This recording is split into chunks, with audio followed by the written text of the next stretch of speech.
Nikola Jokic nakakaawa sa Nuggets, kailangan ng tulong. LeBron, depensa na ang focus ngayon sa unang pagkakataon sa career. Warriors pala ang nightmare scenario ng Rockets, kaya pala kampante ang Golden State. Ngunit bago ang lahat, kung gusto nyo ng pangmatagalang basketball shoes, New Curry 12, mabibili lamang sa halagang $2,599. I-click lamang ang link sa comment section. Maiintindihan kung mas lalo pang nadismaya si Jokic matapos ang larong ito dahil ibinuhos niya ang lahat laban sa Pacers. Naglabas ng simpatiya para kay Jokic ang mga NBA fans sa social media habang nahuhulog na ang Nuggets ng 2 laro sa likod ng Los Angeles Lakers sa standings. NBA fans gusto ng mas malaking tulong para kay Nikola Jokic. Nag-react ang mga NBA fans sa X sa nakakadurog pusong laban ni Jokic. Isang fan ang nagsabi, kailangang seryosohin ng Nuggets GM at palibutan siya ng mas malalim na lineup at mas solid na depensa. Isa pa ang nagsabi, tunay na MVP, hindi yung foul merchant na nasa OKC. Patama ito kay Shai Gilgeous-Alexander. Idinagdag pa ng isa, mararambulan nila si SGA nito. May isa pang fan na nagsabi, hindi na ako nagugulat. Parang normal na lang na ganito ang ginagawa ni Jokic gabi-gabi. Isa pa ang humirit, bigyan nyo naman siya ng tulong bro.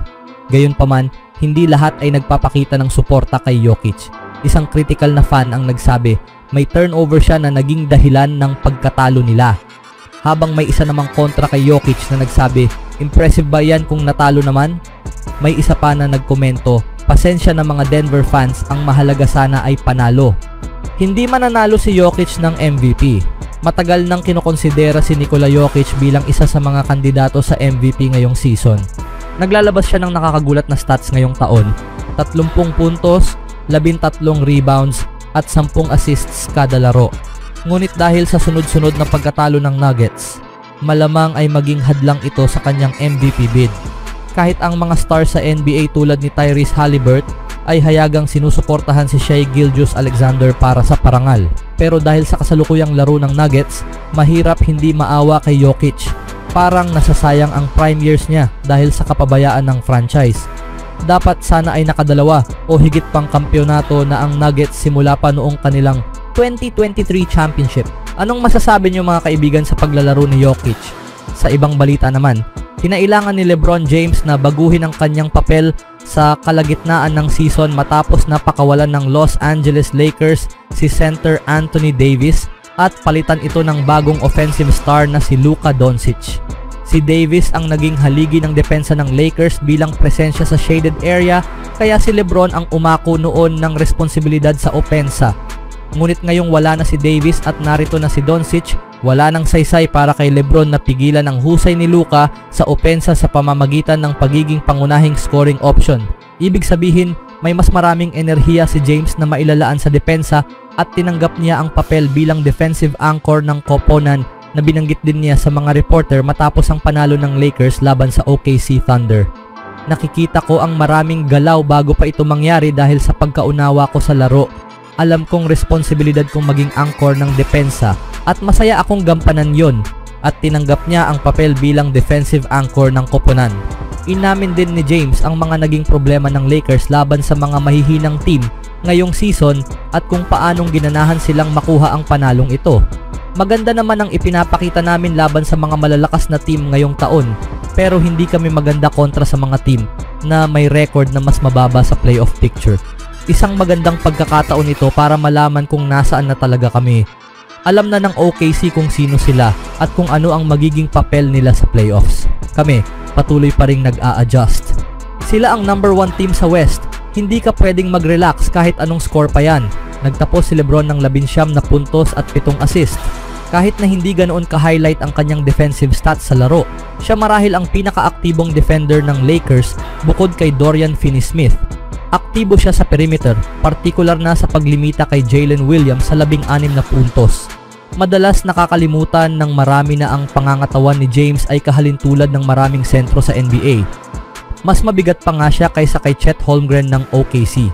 Dahil dito, isa siya sa kakaunting manlalaro na kayang dumepensa sa lahat ng 5 posisyon. Bagamat medyo alanganin pa rin kung siya ang haharap ng solo sa maliliit at mabilis na guard sa perimeter. Nakita na rin natin si LeBron sa mga matitinding defensive challenge gaya ng pagharang kay Stephen Curry, Pero sa nakaraang 7 taon, hindi siya kinikilala bilang seryosong point of attack or team defender. Binago niya ito simula nang dumating si Doncic. Tumaas ng husto ang kanyang effort sa depensa dahil ipinapasa na niya ang scoring load kina Luka at Austin Reeves. Ngayon, ang all-time leading scorer ng NBA ay hindi na nakatuon sa pagdadagdag ng puntos. Masaya na siyang maging pinaka-epektibong manlalaro sa court sa pamamagitan ng pagiging frontcourt defender na magdadala sa Lakers sa playoff run, nang hindi kailangang ubusin ang kanyang enerhiya sa opensa dahil maaasahan na niya sina Doncic at Reeves bilang mga pangunahing scorer ng team. Anong masasabi nyo dito mga kaibigan?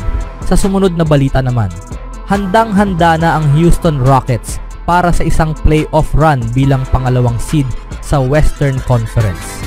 Bagamat maganda ang naging regular season ng Rockets, binubuo sila ng batang roster na maaaring matalo kung makasagupa ng hindi kanais-nais na katunggali. Nagtayo ang Houston ng isang depensibong koponan na may malalim na rotation. Pinamunuan ni Jalen Green ang opensa ng Rockets na may average na 22 puntos, 5 rebounds at 4 na assists kada laro. Nag-shoot siya ng 42.6% from the field at 35.4% from the 3-point range. Mayroon ding ibang mga batang talento ang Houston tulad nina Alperen Sengun at Amen Thompson. Unang beses na napili si Sengun sa All-Star Game ngayong season at may average siyang 19.2 points, 10.4 rebounds at 4.9 assists per game.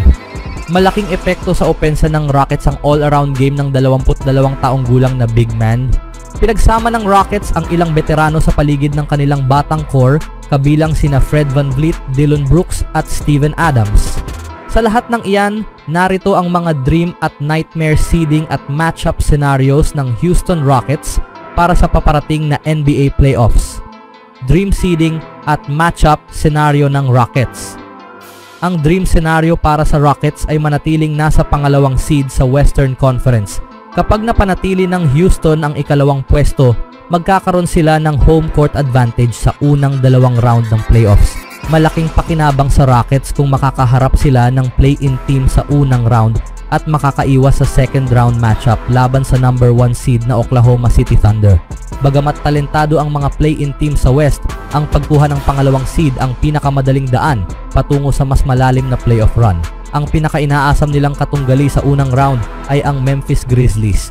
Tanggal ang head coach ng Grizzlies na si Taylor Jenkins 10 laro bago magsimula ang playoffs. May star duo ang Memphis na sina Ja Morant at Jaren Jackson Jr. na parehong maganda ang nilalaro. Ngunit dahil sa malaking pagbabago sa coaching bago matapos ang season, bumagsak ang Memphis mula pang 4 na seed patungong pang 8 seed. Ang nightmare seeding at matchup scenario ng Rockets. Ang pinakamasamang seeding scenario para sa Houston ay ang bumagsak sa pang 3 seed. Bagamat maliit ang tsansa, magiging mas mahirap para sa Rockets ang ganitong sitwasyon. Kapag naging 3rd seed sila, home court advantage lang ang meron sila sa first round. At assuming na umusad ang pangalawang seed sa second round, mawawala na yon. Ang nightmare matchup ng Rockets sa unang round ay ang Golden State Warriors. Iba ang estilo ng laro ng Warriors kumpara sa Houston dahil tuloy-tuloy ang scoring threat nila sa pangunguna ni Stephen Curry at Jimmy Butler. Si Butler ay kilala bilang isang player na umaangat ang laro sa playoffs at posibleng pagsamantalahan niya ang kabataan ng Houston sa parehong opensa at depensa. Mayroon ding elite defense ang Golden State na pinamumunuan ni Draymond Green, isang kandidato para sa Defensive Player of the Year dahil sa karanasan nila sa championship at estilo ng laro. Ang Warriors ang pinakadelikadong makalaban ng Rockets sa unang round. Maganda man ang naging season ng Houston, posible silang ma-upset sa unang round.